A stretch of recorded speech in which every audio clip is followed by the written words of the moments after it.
Buenas tardes, voy a tomar mi té para darles la bienvenida. Mi té de fe, nuestro té de fe todos los sábados a las 7 de la noche. Yo estoy aquí una vez más, mi nombre es Eneida González, estoy muy a la expectativa de que ustedes tengan el corazón dispuesto para recibir una palabra poderosa en este día. Vamos a comenzar hoy para hacer un pequeño recuento de lo que fue el primer té de fe hace 15 días, para que lo busquen en YouTube y para que lo busquen en la página de té de fe.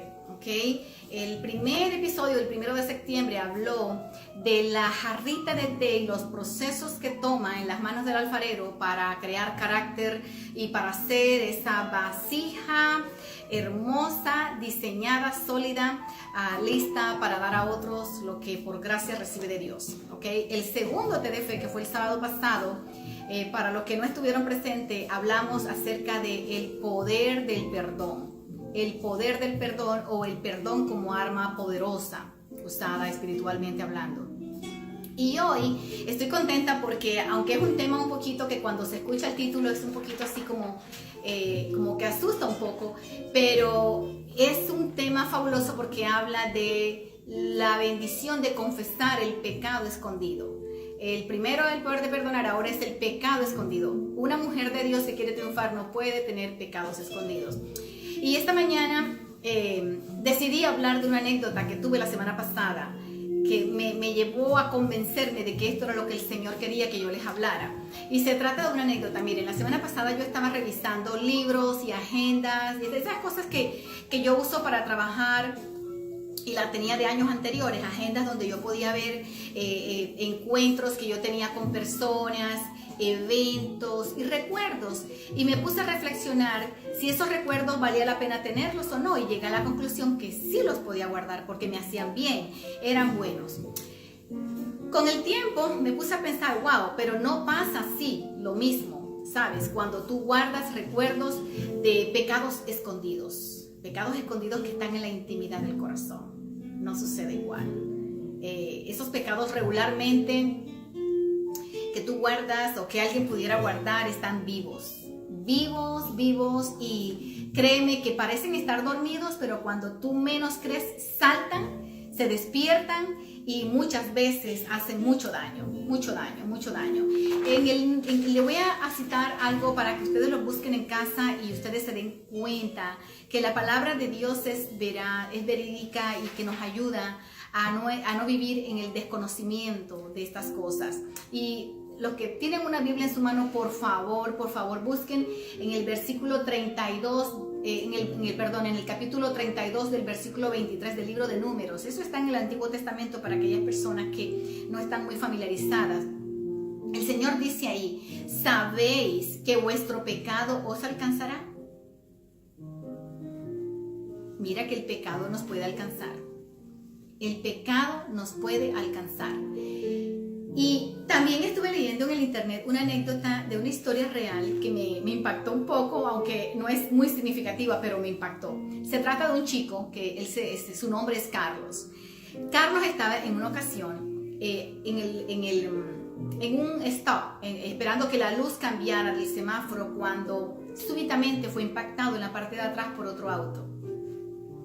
Ese auto que le chocó atrás también hizo que él chocara a su vez a otra persona, y la confusión de ese momento hizo que varias personas se lesionaran, porque fue un impacto como efecto dominó.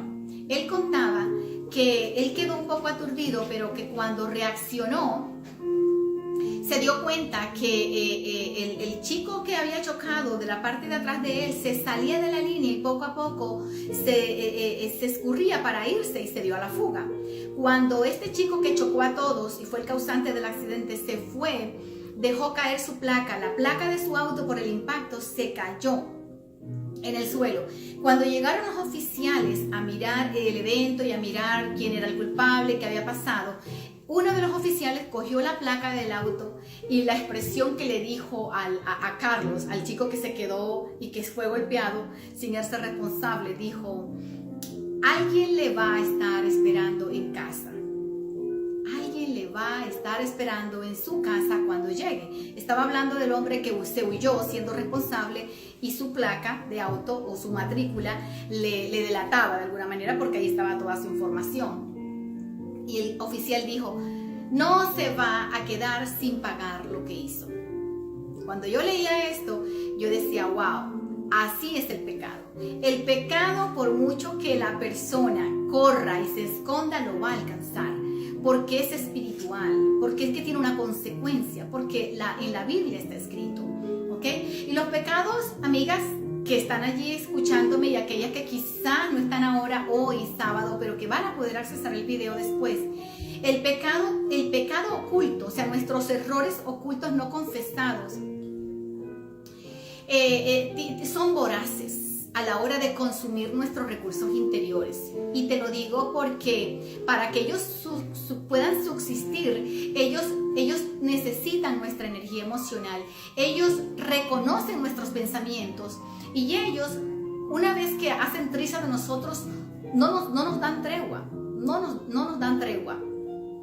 Ellos quieren seguir permaneciendo en la oscuridad para darnos esa inconformidad, esa guerra, si no tenemos el arrepentimiento, por supuesto, porque somos humanos y antes o durante o después vamos a tener esa posibilidad de pecar o de cometer un error. Estoy hablando de ese pecado que nunca lo reconoce la persona, que nunca se arrepiente delante de los ojos de Dios y no hace un pare en esa actitud, sino que sigue cometiendo el mismo error.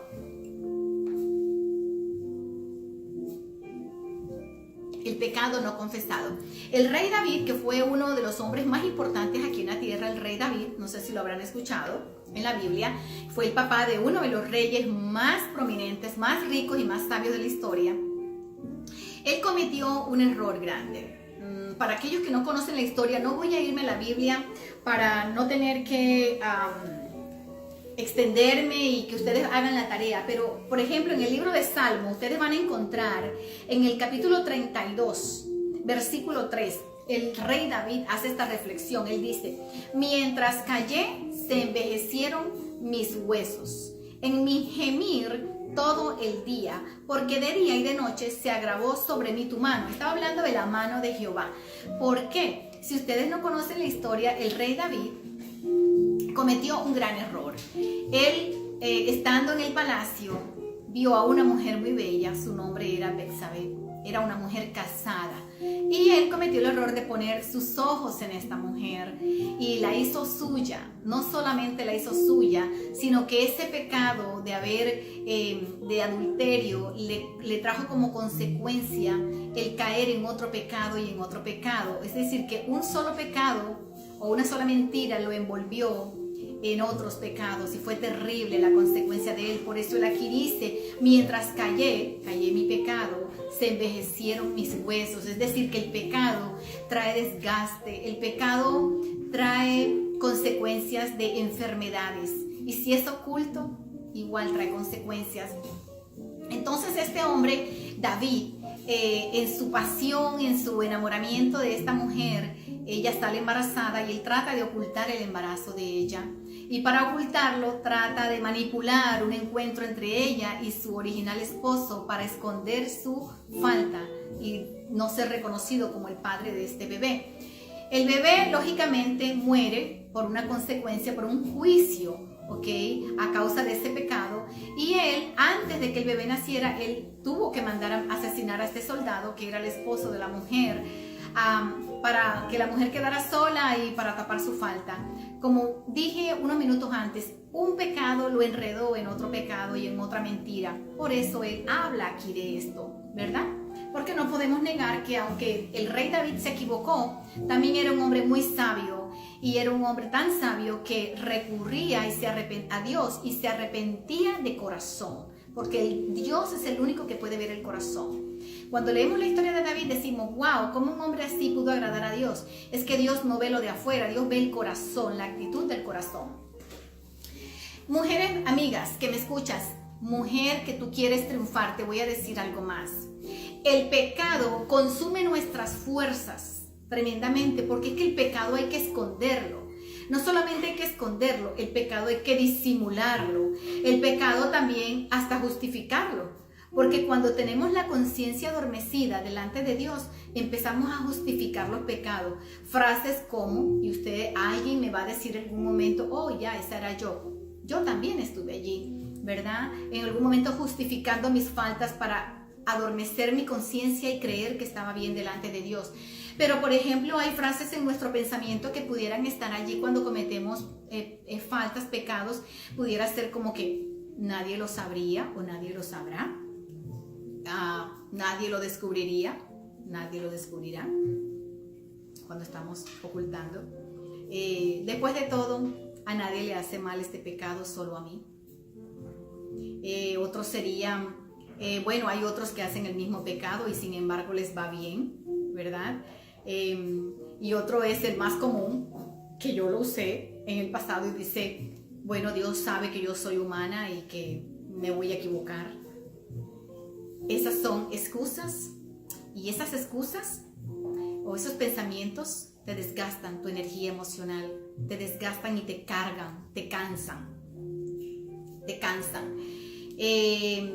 Definitivamente los pecados escondidos son simplemente salvajes con uno mismo. Son salvajes.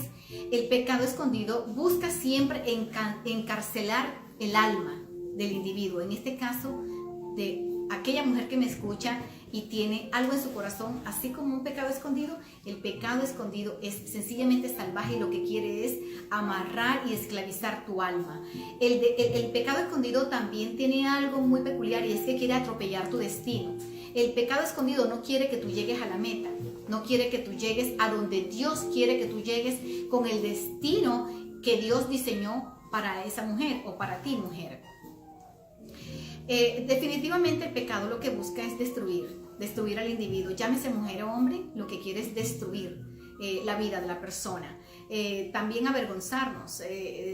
Hace unos días vi unas noticias de 2 hombres de Miami que estaban al aire público y todas estas cosas. A mí me dolía el corazón porque eso es lo que hace el pecado. El pecado quiere avergonzar a la obra de Dios, que es el hombre. ¿Okay? Y manchar, por supuesto, el nombre de Dios, porque el nombre de Dios es el que nos posicionó en su reino para mostrarnos las virtudes de su gracia y de su excelencia. Pero eso al padre del pecado no le gusta, a Satanás no le gusta. Entonces a nosotros no nos puede gustar lo que a Satanás le gusta, porque nosotros lo que como hijas de Dios, como hijas de excelencia, lo que tenemos que hacer es exaltar al Señor con obras limpias, con una vida santa y separada, para poder ser llamadas hijas de Dios. Lo peor del pecado, además de ocultarlo, que es ocultarlo, es abrirle puertas a la vida, a tu vida, al pecado, para que te vengan consecuencias, ¿ok? Una de las cosas también que estuve averiguando acerca de esto, del pecado escondido, es que te hace llevar una vida doble, una vida, digamos, suena un poquito duro, pero una vida hipócrita, porque tenemos que fingir ser alguien que no somos. Y cuando llevamos una vida de hipocresía o de dobleces, también estamos cargados. O sea, encima de que la vida trae sus propias cargas, le estamos agregando más peso a nuestra vida, llevando una vida doble, una vida de disimulos. Esto no es fácil. Esto no es fácil de llevar. Esta carga no es como que, pregúntate, a todos yo creo que nos gusta el teatro o nos gusta el cine, pero yo creo que después de 2 horas o 3 horas ya uno está cansado. Ahora, el teatro es bueno si tú lo quieres ver 2 horas o 3 horas máximo, pero vivir una vida de teatro como vivir en una vida de escenario no es nada divertido. No es nada divertido. Tú no puedes dejar que un pecado escondido te haga vivir en una vida de teatro, una vida que no te pertenece, porque te cansa, ¿ok?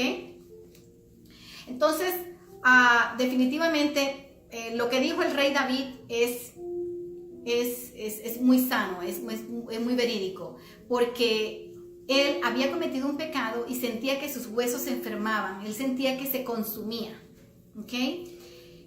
Y definitivamente el pecado nos quita también, si esto les suena familiar o si esto les suena que como que no es coincidencia, el pecado va quitando el entusiasmo de la vida, el entusiasmo va quitando ese sentido de significancia por pequeñas cosas y que a veces son pequeñas pero que son importantes. Te va quitando también el deseo de avanzar, ¿ok? Porque el pecado va siendo una raíz mala en tu corazón. Inclusive te va disminuyendo la perspectiva de Dios. Te va cambiando la perspectiva de Dios. De la perspectiva como hija debe ser que tú ves a Dios como tu Padre eterno, como tu protector, como ese Padre tierno, proveedor, ese papá que te pasa su manito cuando estás triste, ese papá que te consuela cuando estás en crisis o cuando te duele tu corazón. Entonces ya el pecado hace ver que uno vea a Dios tan lejos que ni siquiera lo puedes ver como un padre. Es más, quizá lo puedes ver como un ser serio, muy enojado y que definitivamente está con una mano bien grande buscando para darte. Eso es lo que hace el pecado, ¿ok? Entonces, no podemos permitir que nuestra perspectiva de Dios sea quitada o sea cambiada por un pecado, porque es fácil quitarse el pecado, es cambiar el pensamiento y arrepentirse delante de Dios. Dios no cambia, Dios siempre es el mismo, es el Padre amoroso, es el Padre misericordioso, es el Padre que te quiere bendecir. Quienes cambiamos somos nosotros, porque nos cambia el mundo, nos cambian las circunstancias, nos cambia el pecado. Nos cambia el reincidir en esos pecados. Eso nos cambia. Pero Dios siempre es el mismo. Dios definitivamente, como lo dije como le enseñé en la jarrita de té al comienzo de estos episodios, Dios nos va quizás nos va a exhortar como a hijas, nos va a moldear, quizás nos va a doler, pero Él es el Dios bueno, Él es el Dios bueno. No va a reprender como a hijas, porque Dios nos ama. Ahora, tú tienes que irte a la presencia de Dios. Esto no es que tú vas a coger ahora tus pecados y se los vas a confesar a tu mejor amiga o a una vecina o a alguien. No, tus pecados tú se los vas a confesar es a Dios, porque Dios es quien va a mirar tu corazón y el que va a mirar tu actitud. ¿Okay? Una vez que tú hagas ese paso de obediencia delante de Dios, tú no vas a permitir más nunca que un pecado calle tu boca. Tú no vas a permitir más nunca que un pecado te quite el deseo de alabar a Dios. Muchas personas ni siquiera se están congregando en una iglesia porque es que no pueden abrir su boca para ir a orar y para ir a adorar a Dios. Es porque el pecado calla la boca. ¿Ok? No puedes dejar que el pecado te silencie. Tú tienes que decirle al pecado, basta, basta. Aunque sean pecados que tú consideres pequeñitos delante de la santidad de Dios, es pecado. Hay gente que dice, no, yo voy a decir una mentira amarillita, una mentira blanquita, una mentira. No, la mentira es mentira. Entonces, ¿cuáles son las recompensas que tú vas a tener después que tú confiesas tu pecado al Señor? Vas a tener una conciencia limpia. Y es que uno tiene que dormir muy bien con la conciencia. Vas a tener una conciencia limpia delante de Dios, tranquila, vas a dormir tranquila, ¿verdad? Además de eso, vas a tener buena salud, vas a tener tranquilidad, vas a tener testimonio y vas a tener gozo cuando tú busques la presencia de Dios, porque sabes que has hecho lo correcto en tu corazón, ¿ok? Ahora, lo primero que tendrías que hacer en tu momento de intimidad con el Señor, preguntarte es, ¿qué pecado tengo yo escondido? ¿Qué práctica yo tengo escondida? ¿Qué mentiras yo he lanzado que tengo que recogerlas y arrepentirme? ¿Ok? Definitivamente tú no puedes dejar que ningún pecado, no hay pecado, los pecados no tienen tamaño en la presencia de Dios. Pecado siempre va a ser pecado. Entonces, tú no puedes permitir siquiera que un pecado pequeñito o grande, un pecado no puede dañar tu relación con Dios. Tienes que confesarlos y restablecer y restaurar tu relación con Dios. La restauración de tu persona, la restauración de la relación que tú tienes con Dios es el propósito de este programa. Es el propósito. Dios quiere que tú hagas un cambio de pensamiento. Dios quiere que tú vivas una vida de libertad, porque el Señor Jesús vino a esta tierra para traernos libertad, no para vivir apretados ni cargados, sino una vida de libertad. Ahora, para terminar nuestro programa, yo te quiero leer un versículo que está aquí en el libro de Romanos, en el versículo 8. El capítulo 8, y es el versículo del 1 al 2. Te lo voy a dejar porque después de esta charla, que no ha sido nada divertida porque nos habla de algo que es poderoso. O sea, tú puedes hacer que tu pecado sea, o lo dejes como una trampa atrapado en la oscuridad de tu corazón, o tú lo sacas y lo conviertes en una rampa para escalar y buscar las victorias que Dios tiene guardadas para ti. Mira, esto dice así: viviendo en el Espíritu, dice, ahora pues ninguna condenación hay para los que están en Cristo Jesús. Nadie te va a condenar, nadie te está condenando, nadie lo puede hacer, porque tú puedes ir a la presencia de Dios y ser libre de todo lo que te haya atormentado. Dice, en Cristo Jesús, los que andan conforme a la carne, sino conforme al Espíritu. Los que no andan conforme a la carne, sino conforme al Espíritu, porque la ley del Espíritu de vida en Cristo Jesús me ha librado de la ley del pecado y de la muerte. Eres libre en Cristo Jesús. Yo soy libre en Cristo Jesús. Somos libres en Cristo Jesús. Yo espero que esta palabra haya edificado tu vida. Estoy feliz, estoy contenta. Yo sé, hay muchas mujeres que me han escrito que la palabra les ha impactado, y es que la palabra de Dios es viva. Yo espero que la guardes, que tengas una semana, el resto de lo que viene, el fin de semana y la semana victoriosa, y que el Señor te acompañe en todas tus áreas. Nos vemos en el próximo sábado, 7 de la noche. Bye bye.